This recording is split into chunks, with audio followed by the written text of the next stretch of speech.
حضرت کالر ہیں محمد علی صاحب کنیٹیکٹ سے. جی السلام علیکم. جی السلام علیکم جناب. وعلیکم السلام.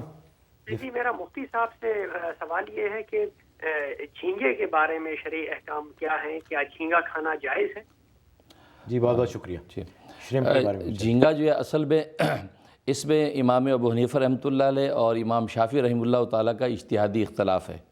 یہ امام ابو حنیفہ رحمہ اللہ تعالیٰ کے ہاں جھینگا جو ہے چونکہ مچھلی کی قسم نہیں ہے، اور ان کا مسلک یہ ہے کہ مچھلی اپنی تمام قسموں کے ساتھ حلال ہے، اور جھینگا چونکہ مچھلی کی قسم نہیں ہے لہٰذا وہ فرماتے ہیں کہ جھینگا کھانا مکروہ تحریمی ہے. اور امام شافعی رحمۃ اللہ علیہ اور دوسرے فقہاء کے ہاں جھینگا کھانے کی اجازت ہے، کیونکہ ظاہر ہے کہ وہ دریائی جانوروں کو حلال قرار دیتے ہیں، اور جھینگا چونکہ دریائی جانور ہے اس لیے ان کے یہاں بلا کراہت جائز ہے.